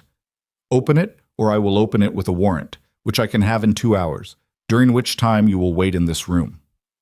Marsh stood in the cold light of his own office and looked between them and performed, in the space of approximately 10 seconds, the complete internal calculation of a man who has attached himself to a ship that is sinking and is deciding whether to go down with it or swim. He opened the briefcase. The documents were there, all of them, organized with the precision of a professional who had been building a case over months. Legal briefs challenging the legitimacy of the unborn Blackwell heir. Affidavits from 2 witnesses Evelyn had never met, attesting to her character in terms that had clearly been drafted by someone who understood how to frame a legal argument rather than a human observation. A draft filing for the Court of Chancery, dated 3 days after the Carrington House Gala, which had apparently been waiting for the public scandal to establish its social foundation before the formal legal assault began. And at the bottom of the briefcase, in a separate sealed envelope, a letter from Sebastian Blackwell, written in his own hand, addressed to Marsh, instructing him in the event of exposure to destroy all documentation and leave London within 48 hours. Dated the previous afternoon. Voss picked up the letter. Read it. Set it down with the careful deliberateness of a man handling something that has just resolved 3 separate legal questions simultaneously. He looked at Adrian. "Southampton," Adrian said, cheating. They caught Sebastian Blackwell at the coaching inn 12 miles outside the city at 10:30, which was not quite Southampton, but was closer to it than to London, which told them how fast he had been moving. He was in the private dining room with a traveling case that had clearly been packed in haste, and the particular stillness of a man who has heard horses arrive in the courtyard and is deciding whether the sound means what he suspects it means. He looked up when Adrian came through the door, and whatever Sebastian had prepared for this moment, whatever composure or counter-argument or alternative version of events he had constructed during the hours he'd been ahead of them, it failed him at the threshold of Adrian's face. Because Adrian's face had no anger in it. That was the thing that unmade Sebastian more completely than fury would have. He had calculated for fury, had understood Adrian's pride and certainty as the mechanisms through which he could be destroyed, had used them precisely. What he had not calculated for was this. Adrian with the anger burned down to something colder, something that no longer required Sebastian to be the villain of a dramatic story, but simply required him to be a fact that needed to be addressed. "You used Whitmore," Adrian said. Sebastian said nothing. 11 years. He served this family for 11 years, and you used his loyalty to the Blackwells as the mechanism for this. A pause. You understood that he would believe you because he had no reason not to, because you were family, and I had never given him reason to suspect family. Adrian, don't. The word was quiet and absolute. I'm not here for a conversation. I'm here because Voss needs you in London for a formal proceeding, and I needed to be the one who came for you. He stopped. His hands, at his sides, were completely still. That's all this is. Sebastian's face moved through something. Not remorse, not quite, but the particular expression of a man who is lost and is processing the specific dimensions of the loss. He looked at his cousin, and something in the look had the quality of a man seeing, clearly and possibly for the first time, the full distance between what he had imagined and what he had actually been doing. She was going to change everything, Sebastian said, and his voice had the compressed bitterness of a grievance that had been waiting years for heir. You had no heir. The estate was always going to come to me. That was the arrangement for 20 years, and then you brought her in, and she was my wife. She was a strategic acquisition, and you know it. You married her because she was suitable and available, and because the family needed an heir, and you were 34 and running out of... She was my wife. Adrian said it again, the same 4 words, same quiet register, but this time there was something in them that had not been there before. Something that landed in the dining room and stayed there and changed the temperature of the space slightly, the way a door opening onto a cold room changes it. Whatever the beginning was, she was my wife. And I stood in front of 300 people and destroyed her because you put forged letters in my hands and knew exactly how I would respond to them. The stillness in his face cracked, not into rage, but into something rawer than rage, the kind of thing that lives underneath anger in men who have spent a lifetime keeping it below the surface. You knew me well enough to know that I would not stop to ask questions. You used everything you knew about me to make me the weapon. Sebastian was very quiet. That's the part I won't forgive, Adrian said.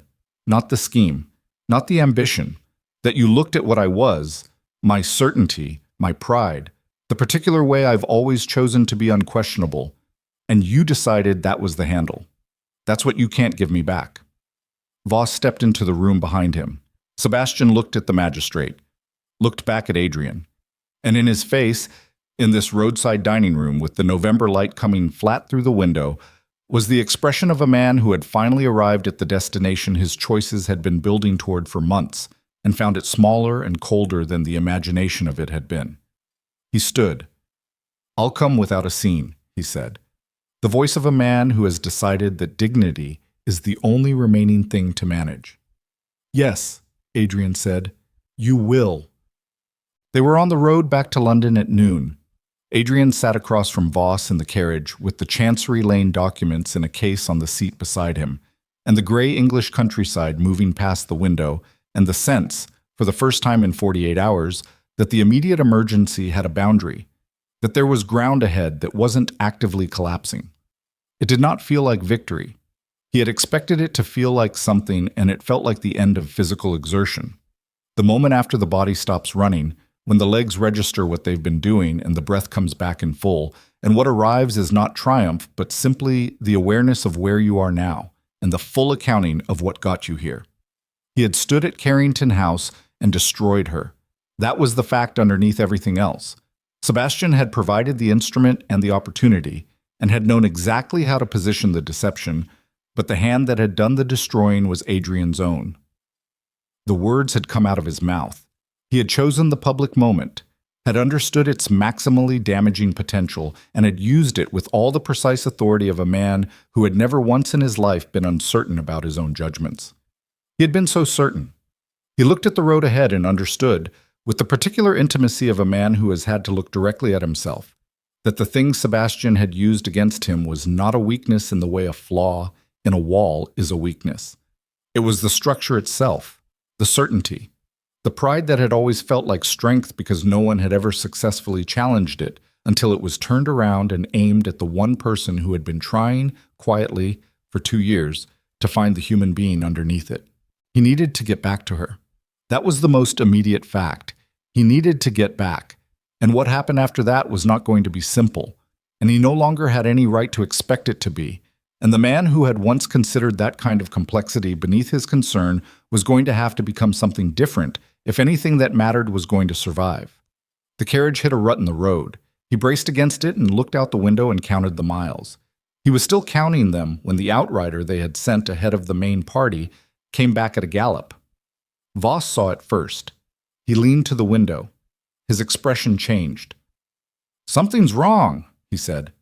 The outrider reached them and pulled his horse alongside the moving carriage, and his face through the window had the quality of a man delivering news he would have preferred not to carry, and he looked at Adrian and said 4 words that removed every distance that had been building between the last 24 hours, and the only thing that had ever actually mattered in any of it. "It's the Duchess, sir." Adrian had the carriage door open before the man finished speaking. "She took the road west an hour ago, alone. Her maid says she received a letter and left without explaining." The outrider's horse was blowing hard. One of the stable hands recognized the man who delivered it. He was at the manor last night, one of Sebastian's. The November road ran straight and empty ahead of them toward the gray horizon. "Drive," Adrian said. "Everything you have. Drive." The letter had said 3 words that Evelyn would spend months afterward understanding were designed with surgical precision for exactly one purpose: to move her out of Blackwell Manor and onto an exposed road before anyone could stop her. "Your son lives." That was all.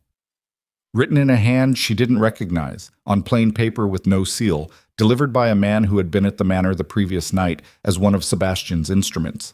She had known, some clear, cold part of her had known even as she read it, that it was bait, that the child inside her was alive and present and moving, that there was no son yet to live or not live, that the sentence was constructed from her own hope and weaponized against her judgment. She had gone anyway, because the other interpretation, that there was something she didn't know, something about the child, some information being withheld from her by the people managing her safety inside that house, was a possibility she could not sit still with. That was the specific terror they had aimed at, not her courage, her love. She had taken the west road because the letter said west, and she had told Marion nothing because the letter said come alone, and she had been in the carriage for 40 minutes before the road curved into the section of elm forest that sat between the manor and the market town of Ashbourne, and the carriage had stopped, not because the driver chose to stop, because there was a tree across the road. The man who stepped out of the tree line was not Sebastian. Sebastian was on a road to London in a magistrate's custody, and whatever remained of his operation tonight was running on its own momentum, on instructions given before the collapse. This man was compact and efficient in the way of someone who had been in service to various powerful people's worst intentions for long enough that he no longer thought about the nature of the work, only its execution.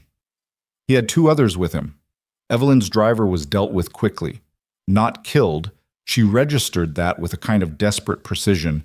He was pulled from the box and restrained, but not killed, which meant whoever had given these instructions had calculated the legal exposure of a corpse and decided against it. The door of the carriage was opened. She was standing rather than sitting when it opened.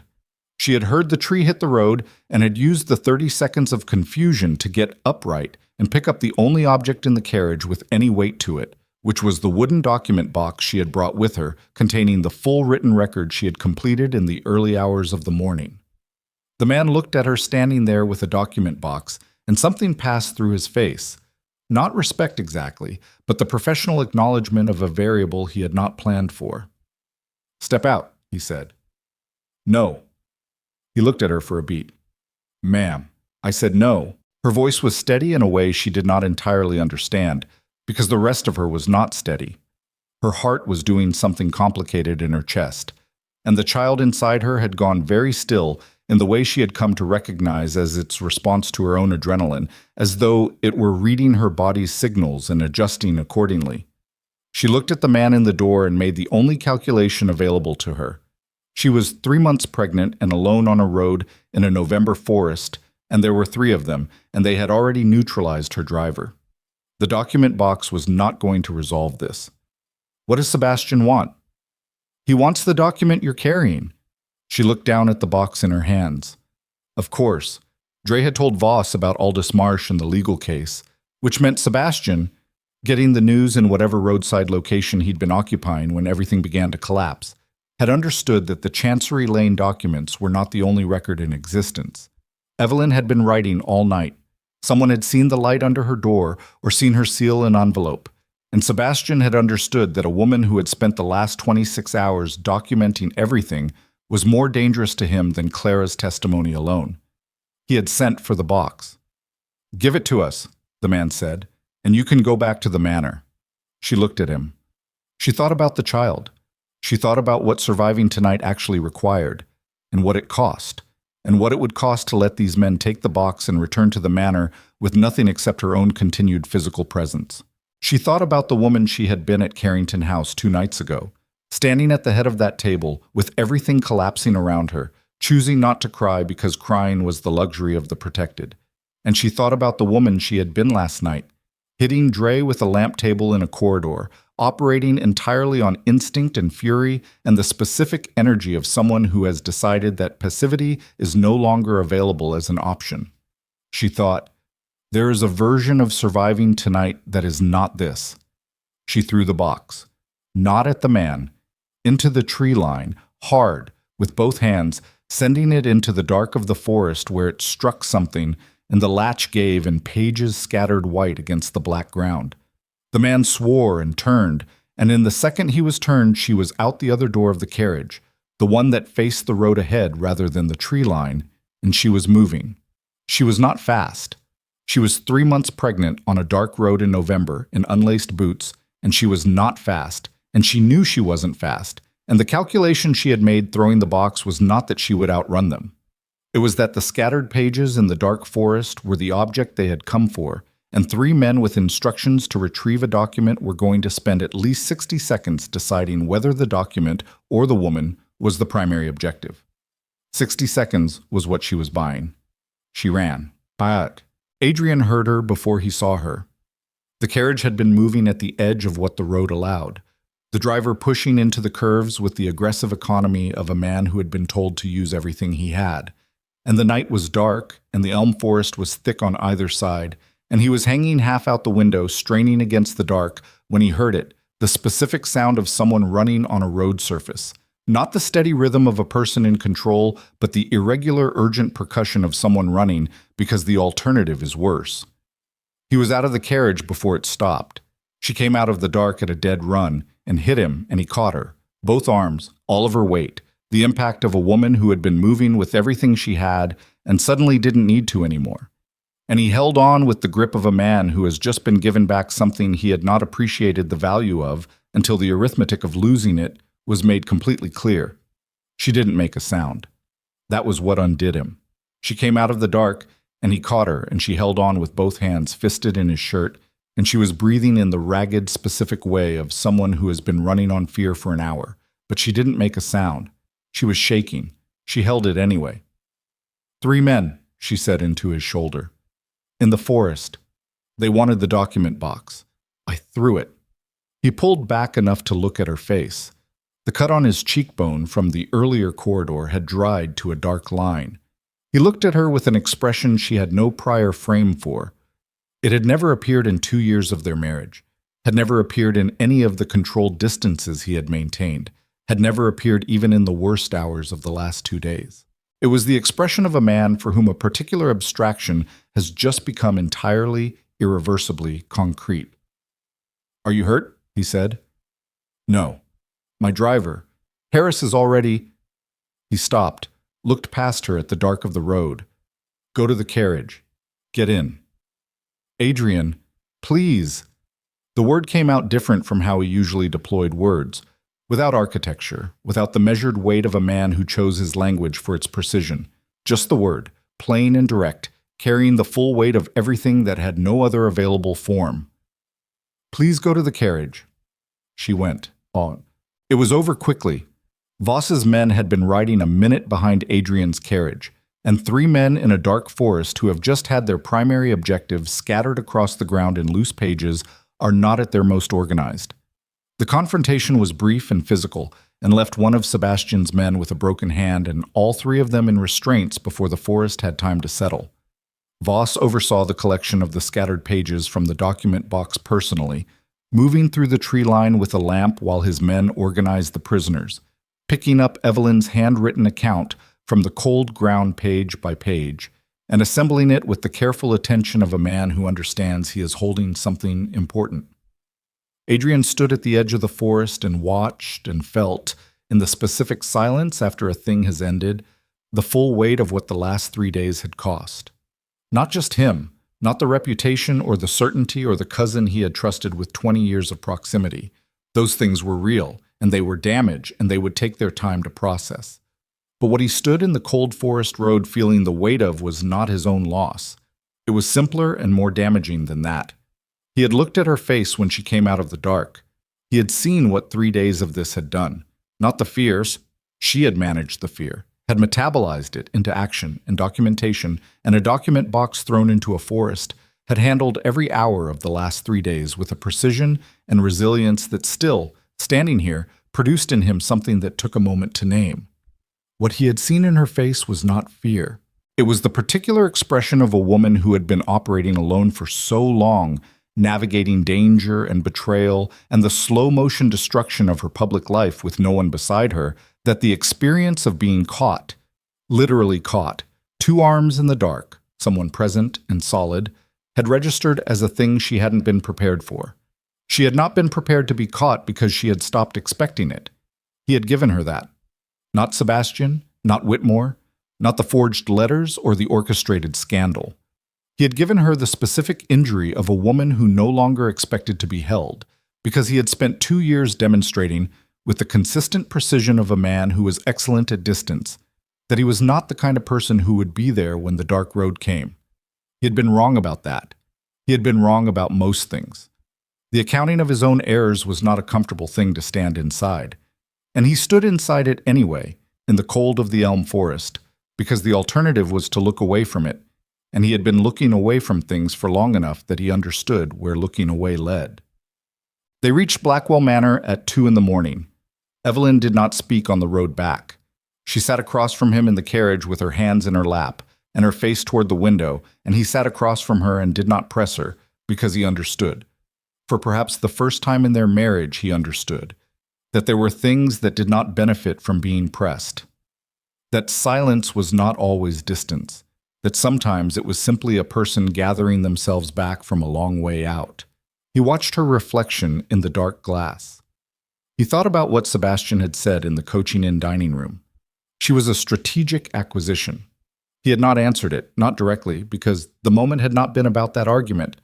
But sitting in the carriage in the dark, he answered it now, quietly, in the interior space where he had always kept his most honest accounting. It had been true, at the beginning.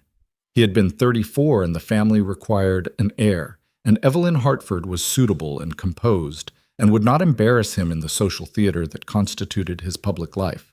He had chosen her with the clear eyes of a man making a good decision rather than the clouded ones of a man overwhelmed by feeling, and he had told himself that was a superior approach. He had told himself clarity was more durable than sentiment. He had been wrong about that too. What he had not calculated, in his clear-eyed assessment, was that a woman chosen for composure would turn out to have a quality of presence that was not composure at all, but something that lived underneath it, something that watched and understood, and did not flinch, and kept building toward him even when he built walls, kept excavating even when he put up more wall, kept reaching across the distance with the quiet persistence of someone who had decided the person on the other side was worth the effort. He had not deserved that persistence. He had not earned it.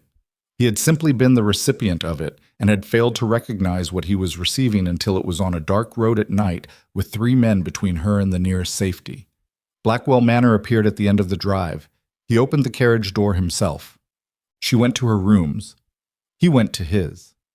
The house settled around them in the specific silence of a building that has survived a very long night and is simply resting in the aftermath. At 4 in the morning, he knocked on the door of the west wing. She opened it. She was not in bed. She was still dressed, sitting at the writing desk with a fresh sheet of paper in front of her that had nothing on it yet. She looked at him in the doorway and waited. "I need to say something," he said. She stepped back from the door. He came in. He stood in the West Wing sitting room. Her room, her space, the room she had occupied alone for 8 months while he occupied the East Wing, and they exchanged morning pleasantries across the architecture of their mutual distance, and he looked at everything in it. The books she had arranged on the writing desk shelf, the small landscape painting she had hung above the fireplace that had been in her family, the dressing gown on the chair that Marion had set out, the ordinary accumulated evidence of a person living inside a life. "I have been thinking," he said, "about what it costs to be wrong." She sat in the chair near the writing desk. She looked at him with those clear eyes that had always been the thing he couldn't quite manage, the eyes that saw him precisely, that had been seeing him precisely since the beginning, that had refused the polite social fiction that he was as opaque as he preferred to appear. "Not wrong in the sense of making an error," he continued. "Wrong in the sense of having built your entire life on a model of yourself that was not accurate. Wrong in the sense that the certainty you believed was your greatest quality turned out to be the specific thing someone could use to take you apart." He stopped. "I have been thinking about that for 3 days, and I have not arrived at a place where it is comfortable. I don't expect to." She said nothing. She was giving him the room to finish. "I stood up at Carrington House," he said, "and I said those words, and the reason I said them publicly, not privately, not in a room between the two of us where a question could have been asked and an answer received, the reason I chose 300 witnesses is because I have always understood, without ever examining it, that my authority required an audience, that being wrong in private was a different category of wrong than being wrong in public. And so I needed to be certain before I acted, and Sebastian understood that about me and gave me something that felt like certainty, and I used my authority in the most public way available to me, and I destroyed you in front of everyone because I had been given something that felt like certainty, and I chose not to ask a single question." He stopped. The room was very still. "I'm not going to ask you to forgive that," he said. "I don't think forgiveness is something I have the right to request. What I'm asking, what I'm saying, is that I understand what I did, not in the abstract, not as a mistake in a sequence of events that had external causes. I understand that the hand was mine, that the words were mine, that the choice was mine." His voice had lost, somewhere in the last minute, all of the architecture he usually maintained in it. What was left was just the voice of a man saying a true thing in a room. "And I understand that the woman I did it to had spent 2 years trying to reach me, and I had been, for 2 years, the kind of man who considered being reached an imposition." Evelyn looked at him. Her hands were folded in her lap, and her face had the quality of someone listening very carefully, not for ammunition, not for the angle at which to respond, but simply listening, the way she had always listened to him, with the complete attention she extended to things she considered worth understanding. "What do you want, Adrian?" she said. The question was simple. He had never been asked it that directly, possibly ever. "I want to be different than I have been," he said. "I don't know how to ask for the opportunity to demonstrate that, except to tell you I'm aware of the difference between asking for forgiveness and earning it. I'm not asking for the former. I'm telling you I intend to spend whatever time is required on the latter." A pause. "And I'm telling you that the child you're carrying is mine, and I will spend the rest of my life making that mean something more than a legal category." The room held the words. Outside, somewhere in the dark of the estate, an owl moved. The sound of wings, and then the night quiet again, deep and clean. Evelyn sat with everything he had said and did not rush toward a response because she was not that kind of person. She was the kind of person who sat with things until she understood their full shape, who did not offer words she hadn't meant, who had spent 2 years building toward a man she believed was worth reaching, and had been publicly told that building was worthless, and had spent 3 days surviving the structural collapse of everything she had built, and had come out the other side still standing, still clear-eyed, still herself. That was the thing about Evelyn Hartford, the thing Sebastian had miscalculated and Adrian had failed for 2 years to fully see. She did not become someone else under pressure. She became more precisely herself. "I'm not going to forget what happened," she said. "I want to be clear about that. Not Carrington House specifically. I mean the 8 months before it. The distance, the breakfast table, the East Wing and the West Wing, and the marriage we were living in where the most honest conversation we had was through a connecting wall while you interrogated your secretary." She held his gaze. "That is what I was living in before Sebastian did anything at all. He accelerated something, but the ground was already there. I know." "I don't want to rebuild what we had," she said. "I want to build something we never had, which means it will be slow. It means there will be days when I'm not sure, and I'll need you to understand that uncertainty without treating it as rejection." She stopped. "And it means the next time you receive information that implicates me in something, you ask me before you do anything else. Not a magistrate, not your cousin. Me." "Yes," he said, without qualification, without the instinct to add a condition or a caveat or a measured acknowledgement that created distance from the commitment.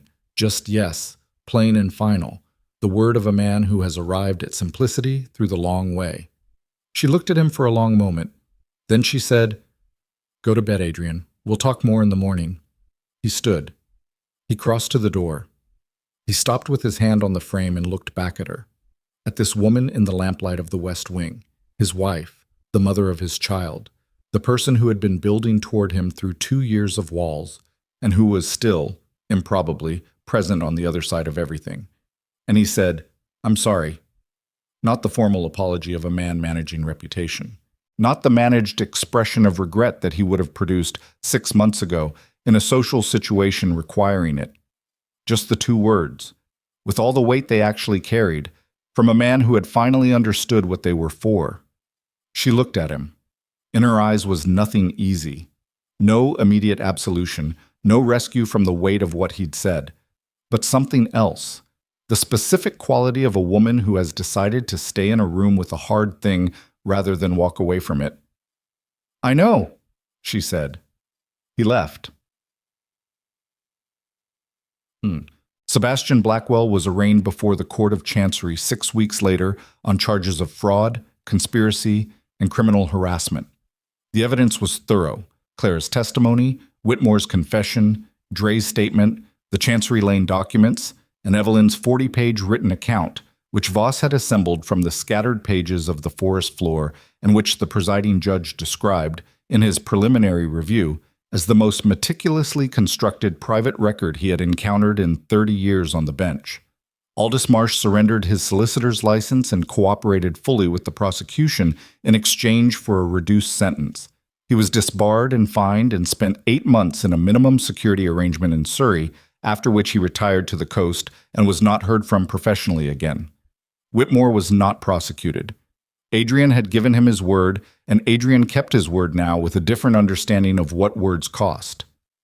Whitmore left London and went to his sister's household in Edinburgh and wrote Adrian one letter in the following year, which Adrian read and did not respond to, and kept in the lower right drawer of his desk in a way that Evelyn noticed and chose not to ask about, because she understood that some debts had to be carried rather than resolved. Sebastian was sentenced to 4 years. He served 3. When he was released, he did not return to London, and the Blackwell family did not receive him, and the door of Blackwell Manor was not opened to him again.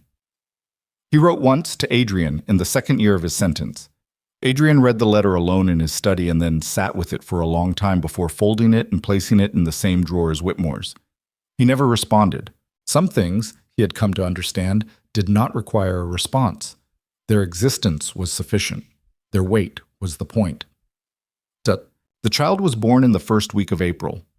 The labor was long, and Evelyn faced it with the specific quality she brought to all difficult things. Not without fear, not with performed composure, but with the clear-eyed endurance of a woman who had already survived the worst version of herself and her marriage and was not going to be undone by pain. Marian was there. The physician was there. Adrian was in the corridor outside in a state that was, by all accounts from Graves, the closest thing to open distress that anyone in the household had ever witnessed from the Duke of Ashford, which was to say he walked the corridor for 6 hours without once sitting down and responded to Graves's offer of brandy with a look that Graves described afterward as haunted. The child was healthy, 7 pounds and furious about the transition from one world to the next, which Evelyn thought was appropriate. She held him and looked at his face, the red, indignant, entirely specific face of a new person who had not existed a day ago, and felt something move through her that had no name in any language she had available. Adrian came in. He stood at the edge of the room the way a man stands at the edge of something he is not yet certain he has the right to enter. Evelyn looked at him from the bed. He looked at the child. She watched his face do the thing it had been doing more frequently in the months since the elm forest, the thing where it stopped managing itself and simply showed what was happening inside. "Come here," she said. He crossed the room. He sat on the edge of the bed. She put the child into his arms and watched him receive this weight, 7 pounds, furious, inexplicably his, and watched the Duke of Ashford, the most controlled and architecturally composed man she had ever known, come apart completely in the good way, the way that does not destroy but only dismantles what needed dismantling. He held his son and said nothing for a long time. Then he said very quietly, "He looks like you." "He looks like himself," she said. "He'll look like whoever he decides to be." Adrian looked at her over the child's head. The cut on his cheekbone had healed to a thin line. His face had changed in the months since November. Not aged exactly, but settled, the way a structure settles when you stop maintaining the pretense that it needs no maintenance. The certainty had not entirely gone.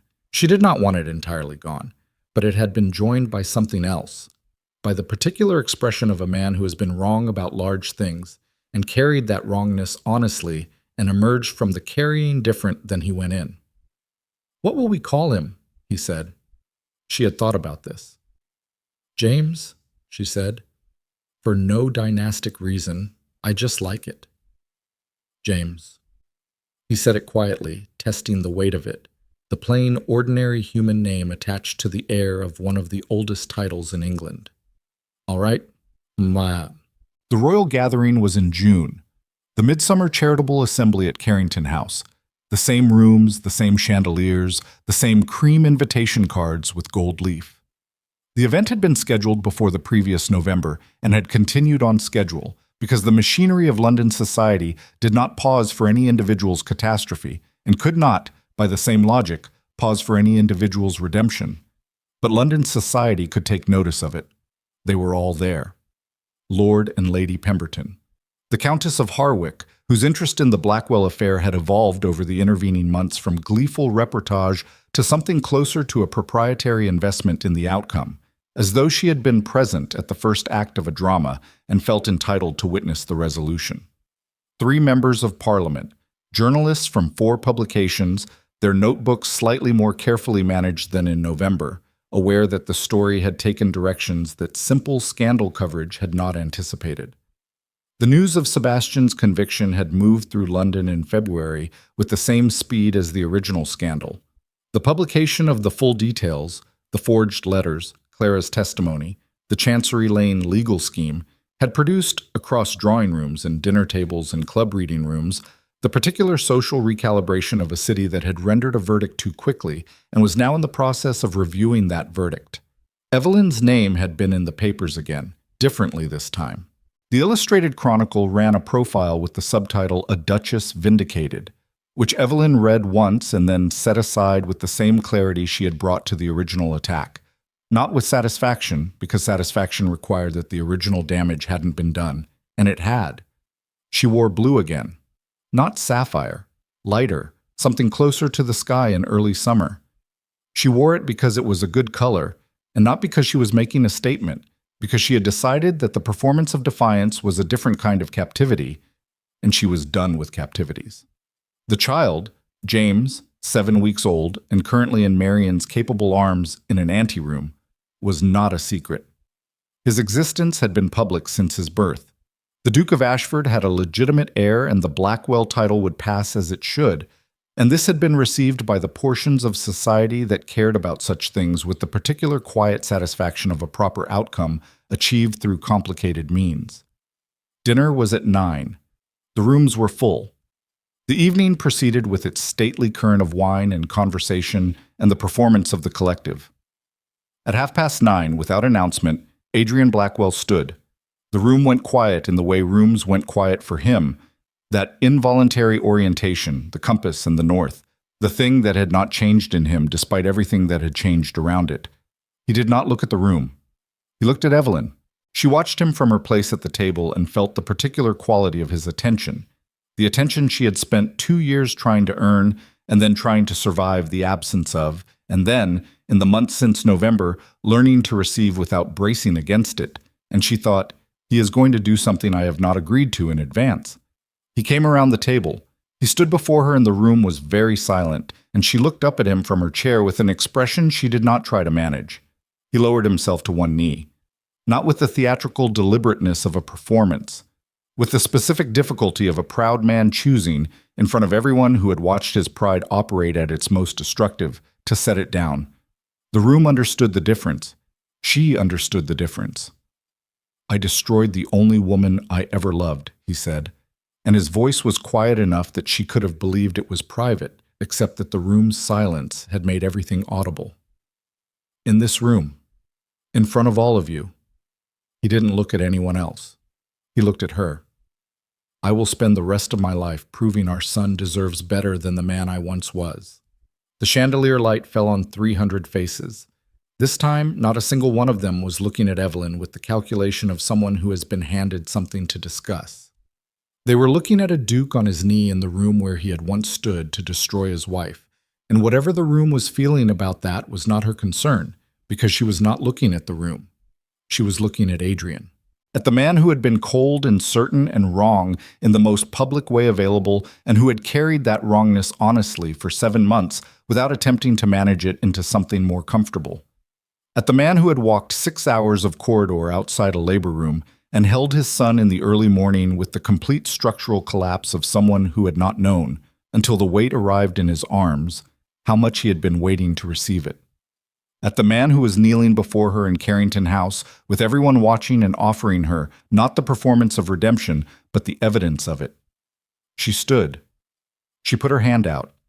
He took it, and she felt the grip, the specific, present, unarchitectured grip of a man who had stopped calculating and was simply holding on, and she said, quietly enough that the room would have to strain for it, "Get up, Adrian." He rose. She kept his hand. The room, after a moment, exhaled. They did not become a different marriage overnight. That was not how it worked, and she had told him so in the West Wing at 4 a.m, and she had meant it. There were days when the old distance threatened, when she reached for him and found him pulling back into the familiar country of control, and she called it directly instead of absorbing it, and he heard the call differently than he would have before, and they navigated it. There were days when she was unreachable, sealed inside the residue of what the previous November had cost, and he sat with that without demanding access to it, which was a thing she had not expected from him, and which meant more than any dramatic gesture. There were arguments. Real ones. The kind that are only possible between people who have decided to actually be present to each other. The kind where something is genuinely at stake and both people know it. These were, in their way, the most honest evidence of the marriage they were building.